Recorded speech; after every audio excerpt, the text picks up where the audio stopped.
Bonjour Rachida Dati. Bonjour. Vous êtes ancienne garde des Sceaux, maire Les Républicains du 7e arrondissement. Je le disais, on va parler ce matin de politique pure, entre guillemets, des mouvements sociaux par ailleurs, des atteintes à la laïcité qui explosent, de la campagne chez Les Républicains. Mais on commence d'abord avec le meurtre de la petite Lola, 12 ans à Paris, qui a été retrouvée dans une malle et qui crée une onde de choc en France. La suspecte est une femme algérienne, étrangère, donc en situation irrégulière. Est-ce que pour vous, Madame Dati, c'est un fait divers atroce ou est-ce que c'est une affaire qui doit être débattue politiquement? Je pourrais vous dire, c'est les deux. Mais moi d'abord, je voudrais avoir une pensée pour la famille de Lola. Pour plusieurs raisons. D'abord, ce crime inqualifiable a plongé les Français et la France dans un état de sidération. D'ailleurs, on s'en rend compte. Chacun a pris un peu de temps pour réagir, tellement ce crime est atroce. Ce crime, il s'inscrit dans un contexte très particulier, qui est celui d'une augmentation de la délinquance, et notamment des homicides et des tentatives d'homicide. Les chiffres sont implacables. Cette augmentation de la délinquance, elle s'inscrit aussi avec un sentiment d'impunité de plus en plus important. Et il y a deux causes à cela. Nous n'avons pas de politique pénale dans notre pays. Je le dénonce systématiquement, à longueur de plateau, à longueur d'interview, à longueur d'intervention. Il n'y a pas de politique pénale d'une part, et nous avons un problème de crédibilité de la peine en France aujourd'hui. C'est ce qui génère évidemment ce sentiment d'impunité qui conduit aussi à ces crimes. Mais attendez, le crime de Lola, c'est aussi le crime de l'errance. Et cette errance qui est de plus en plus importante dans les métropoles. Tous ceux qui habitent dans les métropoles... Le crime de l'errance, parce que je vais terminer après. N'était pas une femme errante. Elle vivait chez sa sœur. Non, mais c'est le crime de l'errance qui est de plus en plus importante dans les métropoles et les grandes villes en France. C'est une réalité. Et cette errance, elle s'incarne dans quoi? Dans une étrangère, sans papier. Et il faut arrêter, nous sommes des responsables politiques, il faut arrêter de vouloir caricaturer ou vouloir insulter ceux qui peuvent dénoncer qu'une grande partie de cette délinquance violente de rue, et nous le voyons assez régulièrement et tragiquement à Paris, mais aussi à Nantes, à Strasbourg ou à Rennes, cette délinquance violente de rue est le fait d'étrangers en situation irrégulière, et notamment des déboutés de droit d'asile.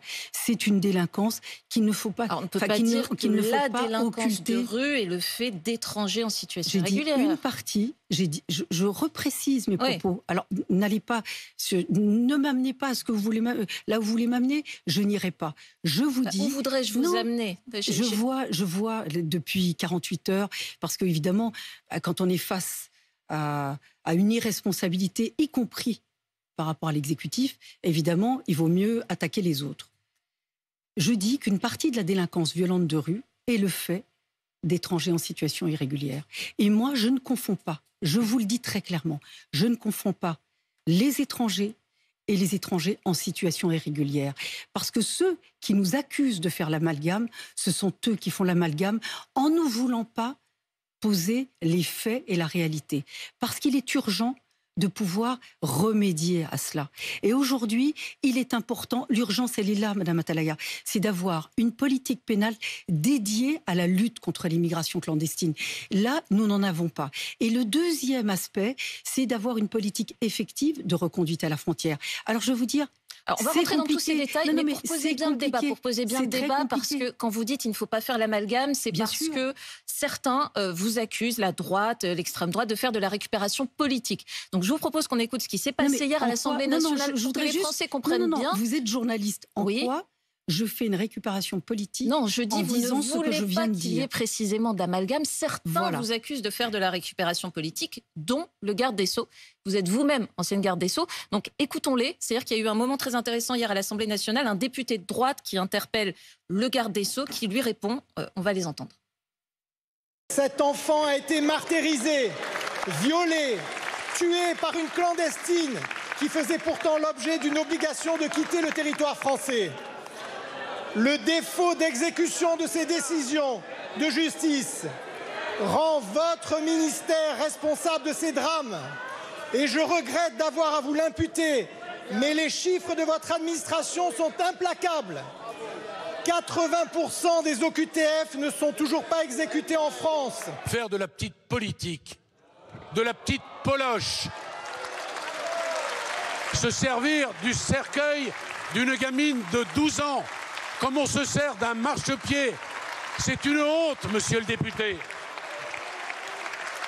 Ne rajoutez pas à l'atrocité la plus absolue le commerce indigne de la démagogie. Et je pense que le meilleur reste à venir dans quelques instants, car vous êtes toujours au rendez-vous du malheur dont vous faites depuis des années votre miel. C'est une honte, dit Éric Dupond-Moretti. Que lui répondez-vous ce matin? Je lui ai dit d'ailleurs, ce sont des propos de prétoire. Ce ne sont pas des propos d'un ministre de la Justice. Je l'ai été et j'ai connu aussi des drames. Je me souviens du petit Tennis qui avait été enlevé et violé par un multirécidiviste. J'ai pris mes responsabilités et j'ai instauré la rétention de sûreté pour ces criminels en série. Et d'ailleurs, que la gauche a souhaité remettre en cause. Elle n'est pas allée jusqu'au bout. Pourquoi ? Parce que cette mesure est importante. Il faut effectivement que la rétention de sûreté puisse effectivement s'imposer et avec des mesures complémentaires. C'est pas le débat aujourd'hui. Et donc, je lui ai dit, c'est pas des propos de garde des Sceaux. Parce que cette affaire, elle choque tout le monde.